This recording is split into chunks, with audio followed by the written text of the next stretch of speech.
হরে কৃষ্ণ।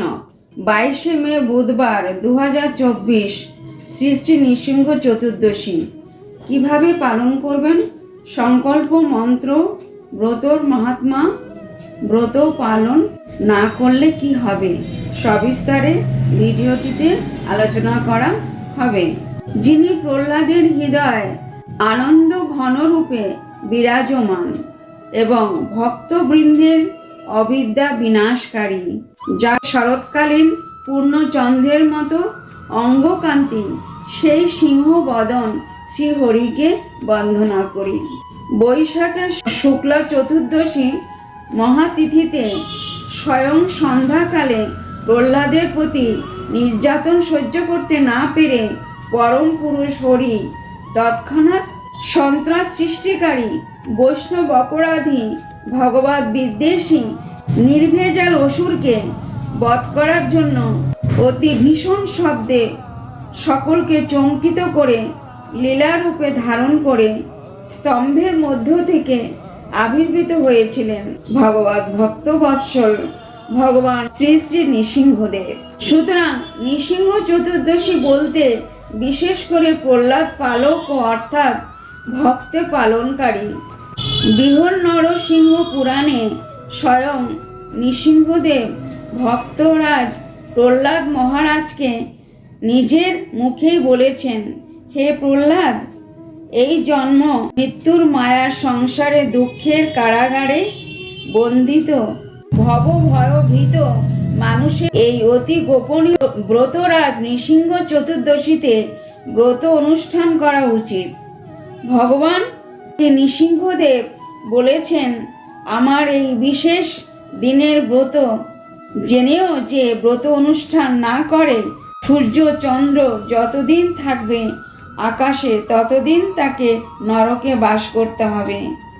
মানুষ মাত্রই এই ব্রত পালন করা কর্তব্য। এই নৃসিংহ চতুর্দশী কিভাবে পালন করবেন? নৃসিংহ চতুর্দশীর আগের দিনে, চতুর্দশীর দিন, নৃসিংহ চতুর্দশীর পরের দিন আমিষ আহার, দুধ ক্রিয়া, সমস্ত নারী পুরুষ সম্পর্ক, সমস্ত প্রকার নেশা বর্জন করতে হবে।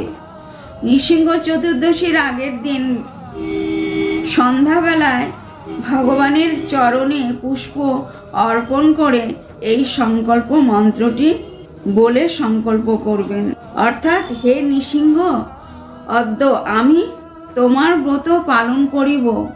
হে মহাভীম, তুমি আমার প্রতি দয়া করো, এই ব্রত নির্বিঘ্নে সম্পন্ন করাও।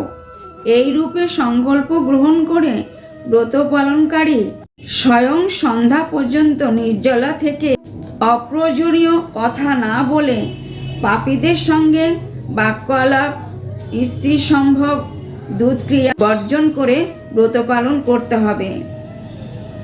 সন্ধ্যা 6:45 নাগাদ ভগবান নৃসিংহদেবের বিগ্রহ বা চিত্রপট খুব সুন্দরভাবে সাজাবেন আপনার সামর্থ্য অনুযায়ী। তারপর ভগবানের চিত্রপটটা বিগ্রহতে পঞ্চামৃত দিয়ে অভিষেক করাবেন, পুষ্প ও তুলসী চরণে অর্পণ করবেন। এই ব্রত যারা করবে তারা কি কি ফল পাবেন? এই নৃসিংহ চতুর্দশী ব্রত পালন করলে কখনো এই সংসারে আসতে হয় না। 2 নম্বর, পুত্রহীনের ভগবত ভক্তি পরায়ণ পুত্র লাভ হয়। 3 নম্বর, দরিদ্র ব্যক্তির ধন লাভ হয়। 4 নম্বর, যারা শক্তি অর্জন করতে চায় তারা তেজস্কারী তেজ লাভ হয়। 5 নম্বর, যারা আয়ু বৃদ্ধি করতে চায় আয়ু বৃদ্ধি লাভ হয়। 6 নম্বর, যারা দেশের মন্ত্রিত্ব পদ পেতে চায় তারা মন্ত্রিত্ব পদ লাভ করবে। 7 নম্বর, যে মায়েরা সৎ চরিত্রবান পুত্র চায় তাদের সৎ চরিত্রবান পুত্র লাভ হবে।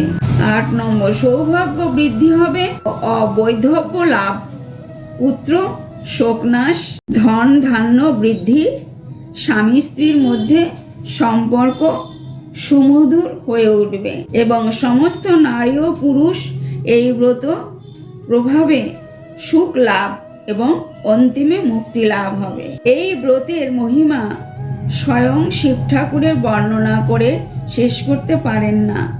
ব্রহ্মা আজীবন 4টি মুখে এই ব্রত অনন্ত মহিমা শেষ করতে অসমর্থ। পাপিষ্ঠ ব্যক্তি যদি কোনো ভাগ্যক্রমে এই ব্রত পালন করে তাহলে সেই পাপীকে আর পাপ কাজ কোনোদিন করবে না। এই ব্রত পালন করলে 1000 দ্বাদশী ব্রতের ফল লাভ হয়। ভক্তের সঙ্গে কেউ যদি এই ব্রতের মহিমা শ্রবণও করে তার ব্রহ্মহত্যা জনিত পাপ নষ্ট হয়ে যায়। যে এই ব্রতের মহিমা বর্ণনা করে তার সমস্ত কামনা বাসনা পূর্ণ হয়। এখানে আমার বক্তব্য শেষ করছি। হরে কৃষ্ণ।